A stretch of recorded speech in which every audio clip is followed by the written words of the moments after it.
বিরতির পর স্বাগত। নিট পরীক্ষার ফলাফলের পর অসঙ্গতির অভিযোগ উঠে এসেছিল, যার পর সুপ্রিম কোর্টের রায় বেরিয়ে আসে, পুনরায় পরীক্ষার দাবি ওঠে। তারই মধ্যে খবর, আজ নিট পরীক্ষায় কেলেঙ্কারির প্রতিবাদ জানিয়ে এআইডিএসও ছাত্র যুব সংগঠনের পক্ষ থেকে আগরতলা শিক্ষা ভবনের সামনে বিক্ষোভ প্রদর্শন করা হয়। বাম সংগঠন এআইডিএসও সহ দেখা গেছে বিরোধী দলের একাধিক ছাত্র সংগঠন এই বিক্ষোভে সামিল হয়েছে। নিট পরীক্ষার কেলেঙ্কারির অভিযোগ তুলেই এই বিক্ষোভ বলে জানাচ্ছেন এআইডিএসও এর ছাত্র যুব সংগঠন। তারা কি বলছেন শোনাবো।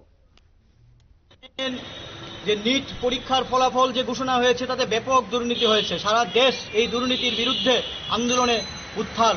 ছাত্র, শিক্ষক, অভিভাবক সহ সর্বস্তরের জনসাধারণ এই আন্দোলন সামিল হয়েছে এবং আমরা এআইডিএসওর পক্ষ থেকেও এই যে যারা এই নিট পরীক্ষাতে কেলেঙ্কারি হয়েছে, আমরা তাদের দোষীদের দৃষ্টান্তমূলক শাস্তি চাই। সর্বভারতীয় কমিটির পক্ষ থেকে গত 10ই জুন আমরা প্রত্যেকটি রাজ্যের মাননীয় রাজ্যপাল কর্তৃক দেশের মাননীয় রাষ্ট্রপতির নিকট আমরা মেমোরেন্ডাম সাবমিট করেছিলাম। সেখানে বলেছি এই কেলেঙ্কারির সাথে যুক্ত ব্যক্তিদের শনাক্ত করে দৃষ্টান্তমূলক শাস্তি দিতে হবে, এই পরীক্ষার বিচার বিভাগীয় তদন্ত করতে হবে এবং এনটিএ নয় সরকারকেই এই পরীক্ষার ব্যবস্থা গ্রহণ করতে হবে এবং যে সমস্ত ছাত্রছাত্রী এই পরীক্ষায় ক্ষতিগ্রস্ত হয়েছে তাদের প্রতি সুবিচার করতে হবে। এই দাবিতেই আমরা আগামী 19 জুন আমরা এআইডিএসও ফেসবুক পেজে সর্বভারতীয় কমিটির একটা সিগনেচার, এআইডিএসওর অনলাইন সিগনেচার পেজে আমরা এই 4টা দাবি নিয়ে মাননীয় রাষ্ট্রপতির নিকট আমরা একটি পিটিশন সাবমিট করছি।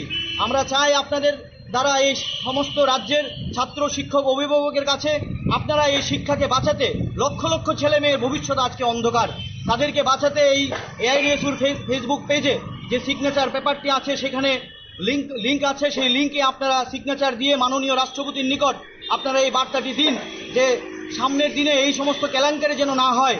তার দাবিতেই আমাদের আজকের এই বিক্ষোভ। তার পাশাপাশি আমরা উচ্চ মাধ্যমিক উত্তীর্ণ সকল ছাত্রছাত্রীকে কলেজে ভর্তির যেন সুব্যবস্থা করা হয়, এই দাবিতে আমরা বিক্ষোভ দেখাচ্ছি। আমি রাজ্য সম্পাদক রামপ্রসাদ আচার্য।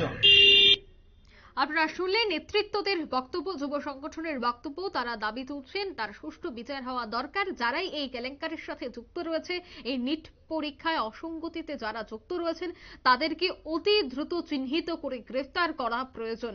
সেই দাবি তুলেই কিন্তু আজকের এই বিক্ষোভ কর্মসূচি এআইডিএসওর সদস্যদের। নিয়ে নিচ্ছে ছোট্ট একটি বিজ্ঞাপন বিরতি, সঙ্গে থাকুন।